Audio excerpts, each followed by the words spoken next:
अब मैं जिन्हें आमंत्रित कर रहा हूं, आपकी चहल पहल खल सकती है क्योंकि बड़ा मासूम स्वर है, मीठा स्वर है, श्रृंगार सुनाएंगी वो आपको, प्रेम सुनाएंगी आपको, राधा और कृष्ण सुनाएंगी।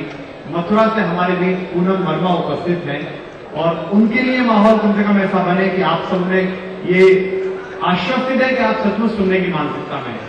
जो पीछे भी जो 2-4 लोग खड़े हुए हैं उनसे भी अनुरोध है कि अगर वो बैठ जाएंगे। आप सभी का माँ भावेश्वरी को नमन करती हूँ, सम्मानीय मंच को नमन करती हूँ और यहाँ पर उपस्थित सभी शिष्ट विशिष्ट श्रोताओं को नमन करती हूँ। बहुत अच्छा कवि सम्मेलन चल रहा है, बहुत मन से सुन रहे हैं आप सभी लोग। अभी सवरत जी ने आप सभी के बीच में अपनी कविताएं सुनाई। अभी एक सरदार के मुंह से आपने कविताएं सुनी। सरदार को मैं पहली बार बोलता हुआ देख रही हूँ, इसलिए उनकी हिम्मत को, उनकी तालियों का सम्मान दीजिएगा। आपने कह दी इसके बोल पाए। कुमार जी बहुत अच्छा संचालन करते हैं। मैं प्रेम की धरती से आई हूँ और चाहती हूँ कि प्रेम प्यार श्रृंगार की बातों से आप सभी को जोड़ने की कोशिश करूंगी। तो ये 4 पंक्तियों से आप सभी के मन तक पहुंचने का प्रयास करती हूँ। प्रेम पर नीरज जी की 4 पंक्तियां याद आती हैं। प्रेम क्या है सुनिएगा कि हंसी जिसने खोजी वो धन लेके लौटा, हंसी जिसने खोजी वो धन लेके लौटा, खुशी जिसने खोजी चमन लेके लौटा, मगर प्रेम को खोजने जो चला वो, मगर प्रेम को खोजने जो चला वो, न तन लेके लौटा न मन लेके लौटा। कार्यक्रम के बाद आयोजक भाग गए, न धन लेके लौटा। मैं सबसे पहले 4 पंक्तियां आप सभी को समर्पित करती हूँ, सुनिएगा जी, पूरा ध्यान है। निगाहों से तुम्हारे दिल पे एक पैगाम लिख दूंगी, निगाहों से तुम्हारे दिल पे एक पैगाम लिख दूंगी, मोहब्बत का वफा का खुशनुमा अंजाम लिख दूंगी, कि अगर मेरे लबों पर तुम गजल बनकर चले आओ तो फिर सातों जन्म अपने तुम्हारे नाम लिख दूंगी, तो फिर सातों जन्म अपने तुम्हारे नाम लिख दूंगी। बहुत अच्छा लगा जो आप सभी ने मेरी इन पंक्तियों को स्वीकार किया और मुझे कैसा लगने लगा है, मैं अपने मन की बात आप तक पहुंचाना चाहती हूँ, सुनिएगा कि तुम्हारे दिल के कोने में कहीं मेरा ठिकाना है, तुम्हारे दिल के कोने में कहीं मेरा ठिकाना है, कहीं मेरी है मजबूरी कहीं तेरा बहाना है, कि भले मुँह से न बोलो पर मुझे मालूम है ये भी।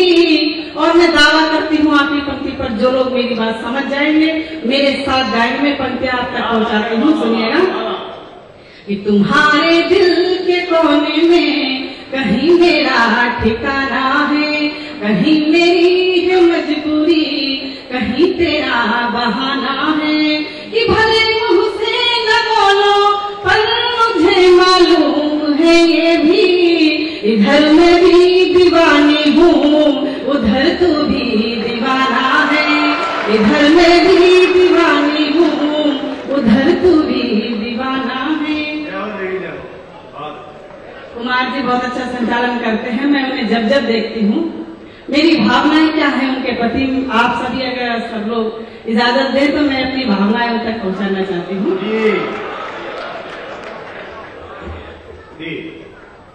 कि बड़ी मुद्दत से ख्वाहिश थी मगर हम कह नहीं पाए, बड़ी मुद्दत से ख्वाहिश थी मगर हम कह नहीं पाए, मिला जो आज मौका बिन कहे हम रह नहीं पाए, तड़प कर मैं तुम्हारी याद में मर जाऊंगी भैया,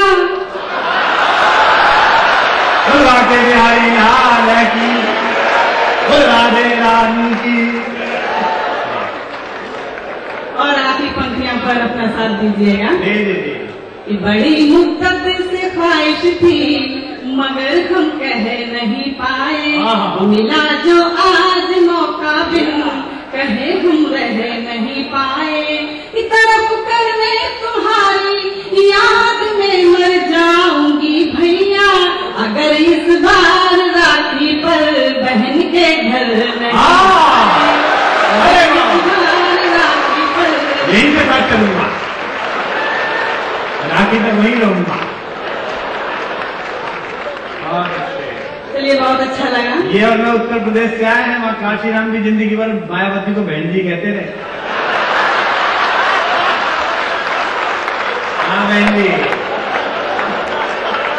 आपको नहीं लग रहा जैसे मायावती गोरी होके आ गई? मुझे एक बैग और दे दो तो फिर कमर लोबानी जी स्ट्रेचेबल कर देंगे। जी भाई जी, बहुत अच्छा लगा आप सभी ने जो इतना साथ दिया। मैं अपनी श्रृंखला की आखिरी 4 पंक्तियां और आप तक पहुंचाती हूँ, सुनिएगा। आखिरी मत लो, दिल टूट जाएगा, मैं तो भैया हूँ,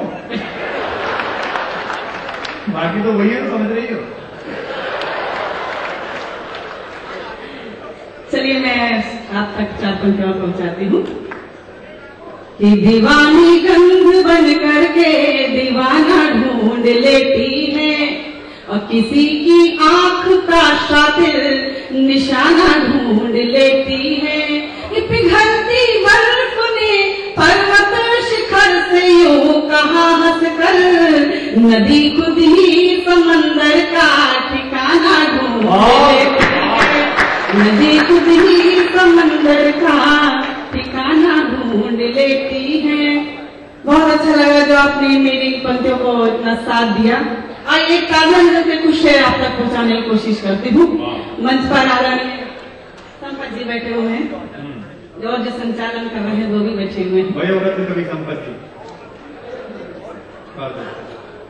मैं आपके बीच रखती हूँ, सुनिएगा। ये फागुन है बहन जी, इस समय तो जेठ भी भाभी कहता है। एक बार जोरदार तालियों से मुझे गजल के लिए मानसिकता बनाए।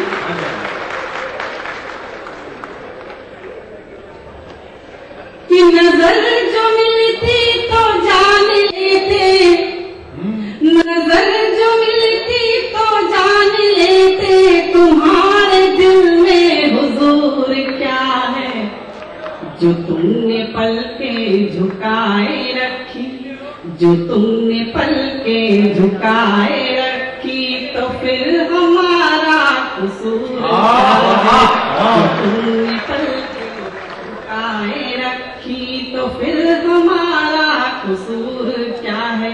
इतनी खामोशी के साथ ना सुनिएगा, मैं फिर से शुरू करती हूँ, पूरा सदन से समर्थन मांगती हूँ, सुनिएगा। स्वागत है। कि नजर जो मिलती तो जान लेते, तुम्हारे दिल में हुजूर क्या है, जो तुमने पलकें झुकाए रखी, तो फिर हमारा कसूर क्या है, जो तुमने पलकें झुकाए, फिर हमारा कसूर क्या है। इस सनम की बाहें किसी की किस्मत, प्रेम में कैसी कैसी विसंगतियां होती है, शेर के माध्यम से आपके बीच पहुंचाना चाहती हूँ। सुनो। इस सनम की बाहें किसी की किस्मत, किसी की किस्मत में सिर्फ आहे, सनम की बाहें किसी की किस्मत, किसी की किस्मत में सिर्फ आहे, मगर इनाहों से निकले मोती, मगर इनाहों से निकले मोती के सामने तो भी नूर क्या है, जो तुमने पलकें झुकाए रखी, तो फिर हमारा कसूर क्या है। और अगला शेर बहुत अच्छा, बहुत अच्छा। कुमार जी ध्यान दीजिएगा। जी। कि जो तुमने पलकें झुकाए रखी, शिकायतों की हो दिल में आधी। मेरी ये बात केवल वही लोग समझ सकते हैं जिन्होंने जिंदगी में कभी सच्चा प्रेम किया हो। आपका विषय तुम्हें जगदीश जी। कि शिकायतों की हो दिल में आधी, मगर लबों पर न कोई शिकवा। शिकायतों की हो दिल में आधी, मगर लबों पर न कोई शिकवा। कोई बताए कि प्यार में, हाँ कोई बताए कि प्यार में इससे बढ़ के हुस्ने शऊर क्या है।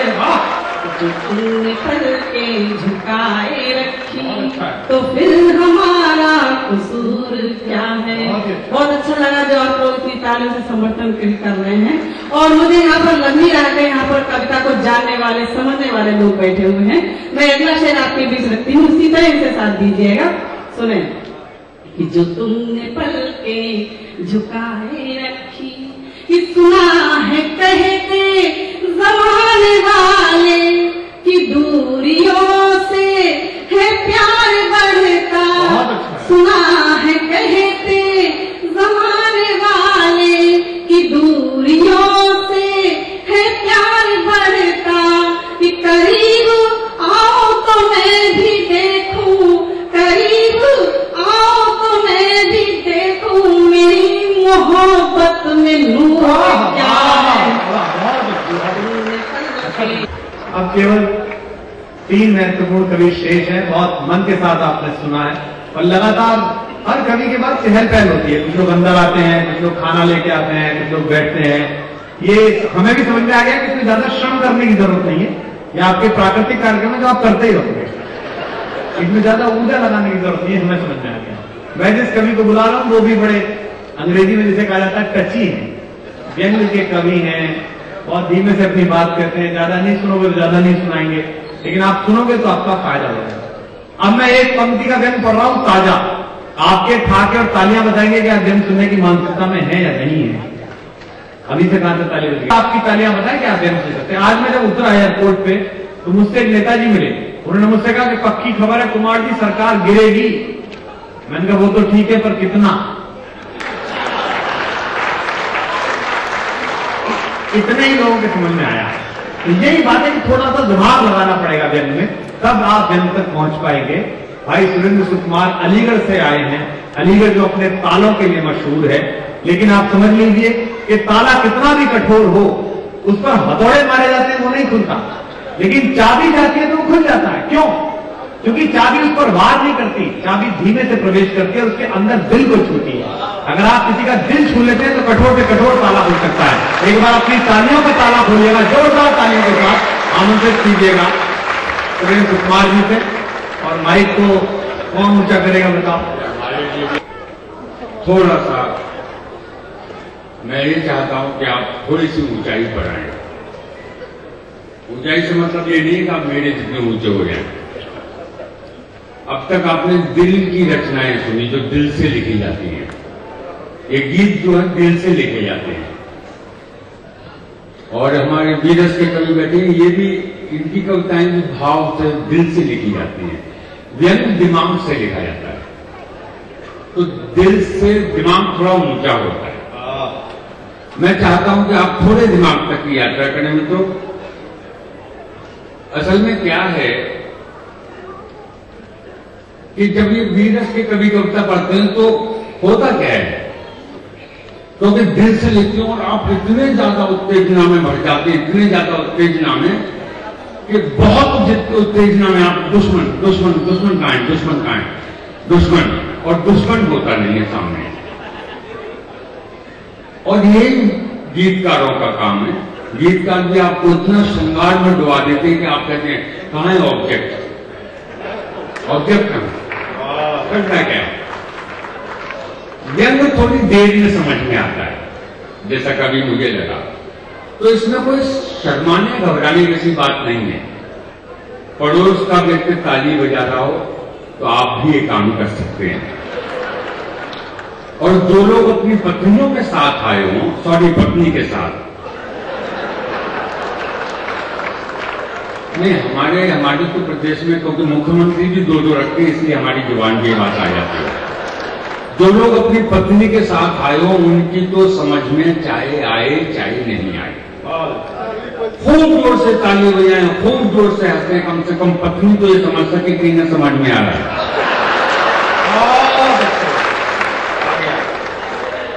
नहीं तो मेरा अनुभव है, मैं आपको सब बताता हूं मित्रों, और आपका भी होगा ये अनुभव। हिंदुस्तान की 99% पत्नियां 1% में इसलिए छोड़ता हूं कि किसी को बुरा लगे तो वो 1% में शामिल हो जाए। 99% पत्नियां घर में कोई काम बिगड़ जाए, पड़ोस में कोई काम बिगड़ जाए, रिश्तेदारी में कोई काम बिगड़ जाए, तो यही कहती है कि तुम में अगर थोड़ी सी अकल होती तो सब ठीक हो गया होता। तो मित्रों ऐसा ही है व्यंग में। व्यंग में कुछ है नहीं, व्यंग में केवल इतनी सी बात है, कुछ कहा जा रहा है, कुछ समझा जा रहा है। थोड़ा सा ध्यान देंगे तो आपको पूरा पूरा समझ में आएगा। कुछ कहा जा रहा है, कुछ समझा जा रहा है। ये भाई मैं तो भी कहानी लिखता हूं, कहानी नुमा मेरी कविताएं होती हैं। कविताओं में कहानी का आनंद, कहानी में कविताओं का आनंद। एक छोटी सी कहानी सुनाता हूं पुरानी, कि व्यंग में कैसे कुछ कहा जा रहा है, कुछ समझा जा रहा है। एक बहुत बड़े सन्यासी थे, करीब 85 वर्ष के रहे होंगे। उनका एक जवान शिष्य था, 25 वर्ष का रहा होगा करीब। उसने 2-3 वर्ष तक आश्रम की झाड़ू पोंछा किया, गुरुजी की सेवा की। एक दिन बोला कि गुरुजी तीर्थ यात्रा के लिए जाना चाहता हूं। तो गुरुजी ने कहा बेटा जाओ, तीर्थ यात्रा तो बहुत अच्छी बात है, ज्ञान बढ़ता है, प्रसिद्धि बढ़ती है। शिष्य ने गुरुजी के पैर को चल दिया। जब चल दिया तो गुरुजी ने कहा बेटा मेरी भाई बात ध्यान से सुनो और गांठ बांध के रख लो। तुम युवा हो और सन्यासी हो, कभी भूल कर भी ऐसे घर में रात्रि विश्राम मत करना, ऐसे घर में रात में मत ठहरना जिस घर में बहन बेटियां हों। सन्यासी हो, लांछन लग सकते हैं, बेइज्जती हो सकती है। शिष्य ने कहा गुरुजी ध्यान रखूंगा, पैर छुआ और चल दिया। उन दोनों पैदल यात्राएं हुआ करती थी। दोपहर में मागा खाया, आगे बढ़ा, शाम हो गई। अचानक बिजली कड़कने लगी, बादल गरजने लगी, हल्की हल्की बूंदाबांदी होने लगी। तो उसे लगा कि बारिश हो गई, कहीं रुकने की जगह देखनी चाहिए। तो सामने एक मकान दिखा, उसने उसको खटखटाया, ये सोचकर कि इसमें ही रुका जाए। तो एक बुढ़िया निकल कर आई, बोली क्या बात है, क्यों खटखटा रहे हो? तो शिष्य ने पूछा माता जी आपके घर में कुछ बहन बेटियां हैं क्या?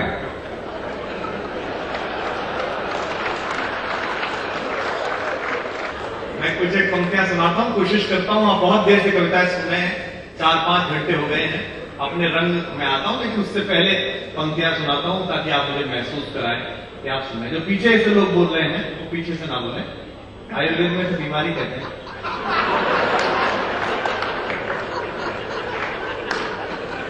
नहीं, स्वामी जी रामदेव जी इसका चूर्ण बनाते हैं।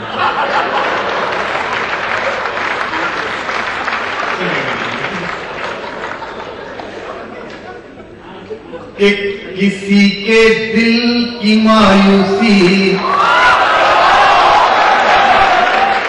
किसी के दिल की मायूसी जहां से हो के गुजरी है। आपने जितनी देर कवि सम्मेलन सुना बहुत अच्छा सुना, पर यहां से अब एक नया स्वर शुरू करते हैं। अब आप जाग जाइए, ये मान लीजिए कि होली शुरू हो गई यहां से, जहां से मैं पढ़ रहा हूं कि किसी के दिल की मायूसी जहां से हो के गुजरी है, हमारी सारी चालाकी वहीं पे खो के गुजरी है। तुम्हारी और हमारी रात में बस फर्क इतना है, एक भी हाथ नीचे रह गया तो बंद कर दूंगा बस दसना। तुम्हारी और हमारी रात में बस फर्क इतना है, तुम्हारी सो के गुजरी है, हमारी रो के गुजरी। तुम्हारी सो के गुजरी है, हमारी रो के गुजरी है। कोशिश करेंगे, होली है, किसी पर कोई राजनीतिक टिप्पणी ना करें। अभी लोग मुझसे पूछ रहे थे कि देश में इतना संकट आ जाता है, राहुल गांधी जी को कोई समाचार ही क्यों नहीं रहता? भाई उनका दोष ही नहीं है, पोगो पे आता ही कहां है। ऐसे अपराध नहीं लगाने चाहिए, इसलिए मैं कोई राजनीतिक टिप्पणी नहीं करूंगा। आप निश्चित कि ये चादर सुख की मौला क्यों, नया नया सुना रहा हूं जो मेरे पास है और कुछ पुराना भी सुना कि ये चादर सुख की मौला क्यों सदा छोटी बनाता है। अगली पंक्ति दर्शन की पढ़ रहा हूं, मारवाड़ियों से बेहतर वाह कौन करेगा। कि ये चादर सुख की मौला क्यों। मैं जो भाभियां बैठी आपको प्रणाम करने का मन है, भाई साहब मेरी ओर से आप चरण छूइए इनके। मतलब इसमें केवल मेरी भावना स्पर्श आपका ही रहेगा। मैंने इतने मन से कविता सुनती महिलाएं भारत में कहीं नहीं देखी जो यहाँ सुन रही है। आप जिस तरह से आप बात रहे कि ये चादर सुख की मौला, पता चल जाता है। जैसे विवाहित पुरुष की एक पहचान होती है, विवाहित महिला की भी पहचान होती है। विवाहित महिला की एक पहचान होती है कि उसकी यहां तक मंगलसूत्र लटका रहता है, विवाहित पुरुष का चेहरा ही लटका रहता है, बताने की आवश्यकता नहीं है। ये चादर सुख की मिक्स में चलेगा। वो एक चार्टर्ड अकाउंटेंट मिल गया जहाज में मुझसे जगती। अब वो मुझसे पूछने लगा, बोले जी आप तो ब्राह्मण आदमी हो, बताओ आपके शादी के बाद लड़की बाई तरफ क्यों बैठती। मैंने कहा तुझ मूर्ख को किसने सीए बना दिया। बोले जी से सीए का क्या मतलब। मैंने कहा ये बता बही में खर्चा किधर लिखता।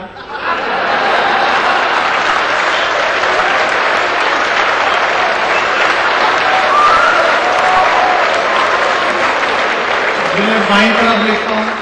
मैंने कहा जब खर्चा बाई तरफ रखता है तो खर्चे की मशीन किधर रखी जाएगी। कल मैं सूरत गया था। सूरत ये हमारा छोटा भाई बैठा है जी, तो बहू बेटी वो हम वहां गए सूरत गए तो मैं अपनी पत्नी को लेकर चल रहा था हाथ पकड़ के। तो हमारे संयोजक है अजय चौधरी, वो मुझसे कहने लगे, बोले भाई साहब आप तो बड़ा प्रेम करते हैं, शादी के इतने साल के बाद भाभी जी का हाथ पकड़ के चल रहे हैं ज्वेलर्स मार्केट में। मैंने कहा भैया प्रेम प्रेम नहीं है, हाथ छोड़ दूं तो दुकान में घुस जाती है। शादी से पहले अगर लड़का हाथ थामे तो प्रेम, और शादी के बाद थामे तो आत्मरक्षा। इसका कारण है क्योंकि भारतीय महिला के पास वो मेधा है, वो प्रतिभा है दुनिया में किसी के पास नहीं। एक अमेरिकन महिला ने भारतीय महिला से कहा कि तुम कितनी मूर्ख हो, घर में बैठी रहती हो, सीरियल देखती रहती हो साथ लोगों के। हम तो पति के कंधे से कंधा मिलाकर काम करते हैं और 30 तारीख को जितना वेतन वो लेता है उतना हम लेते हैं। भारतीय महिला ने कहा मूर्ख तू। हम देखती हैं सीरियल, किटी पार्टी में जाती हैं, एक पैसा नहीं कमाते, उसकी हिम्मत नहीं जो 30 तारीख को एक पैसा अपने पास रख ले।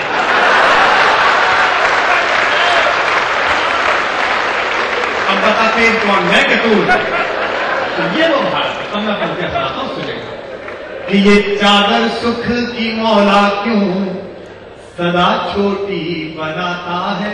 अब लौटा कि नहीं लौटा। ये चादर सुख की मौला क्यों सदा छोटी बनाता है। सिरा कोई भी थाम दूसरा खुद छूट जाता है। तुम्हारे पास था तो मैं जमाने भर में रुसवा था। अब जो कविता समझे उनकी तालियां उठे। तुम्हारे साथ था तो मैं जमाने भर में रुसवा था, मगर अब तुम नहीं हो तो जमाना साथ गाता है।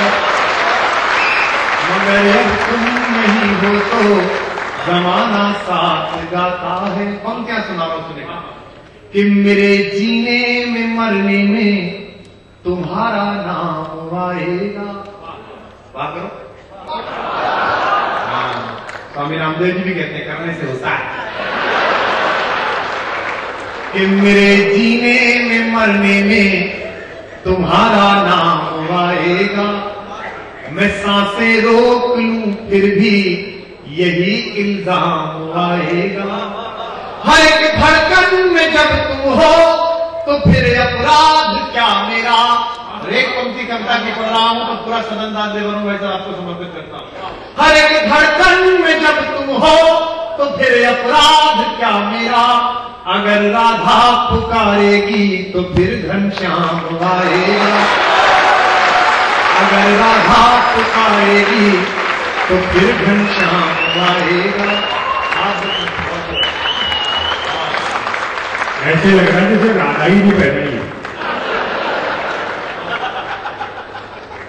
सही आदमी है, पुराने आदमी है, गले में टांगे, उन्होंने नया आदमी तो कहीं नहीं टांग जाए। अच्छे संपत्ति आपका कसूर नहीं है, जहां बैठे हो वो जगह बोल रही है।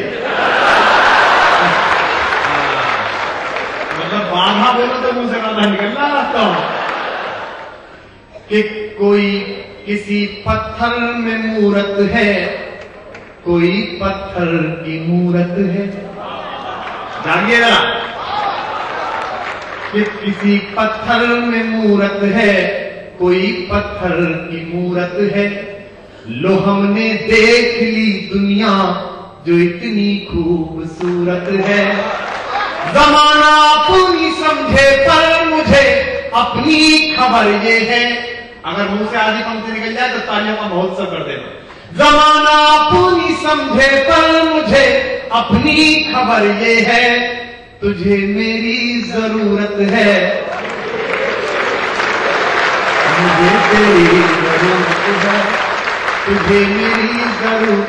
और कुछ पंक्तियां वो जिन्हें सुनाए बिना ना मुझे मोक्ष की प्राप्ति होती है ना आपको सदगति मिलती है। कि धरती बनना बहुत सरल है। मैं होली पर से ले जाता हूं कि धरती बनना बहुत सरल है, कठिन है बादल हो जाना। देखो इतनी देर तक मैंने वहां ऊर्जा लगाई, मेरा कसूर नहीं है कि मैं लास्ट में पढ़ रहा हूं, आपका कसूर है। अब इसलिए मुझे बताएं कि धरती बनना बहुत सरल है, कठिन है बादल हो जाना। संजीदा होने में क्या है, मुश्किल पागल हो जाना। आगे संजीदा होने में क्या है, मुश्किल पागल हो जाना। रंग खेलते हैं सब लेकिन, पटना के लिए पढ़ रहा हूं क्योंकि देसीपन सुरक्षित है, क्योंकि लश्कर भी तुम्हारा है, लश्कर भी तुम्हारा है, सरदार तुम्हारा है। तुम झूठ को सच लिख दो, अखबार तुम्हारा है।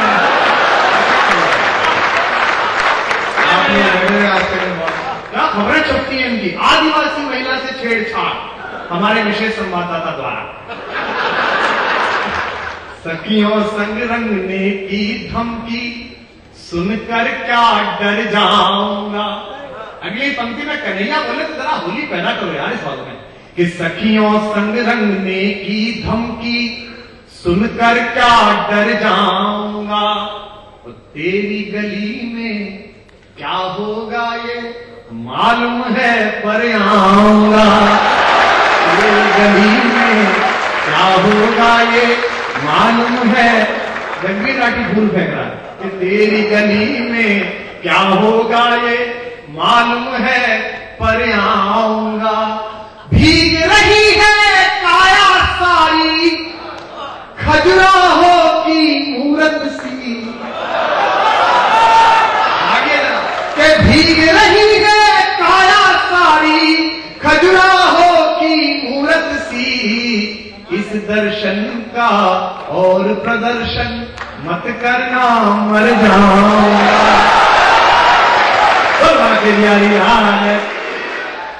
अब वक्त हो चला है आपसे विदा लेने का।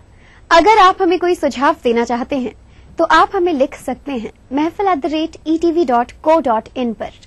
अगले हफ्ते मुशायरों और कवि सम्मेलनों के गलियारों से हम आपके लिए लाएंगे एक और महफिल। आज के लिए दीजिए इजाजत। नमस्कार, शब्बा खैर।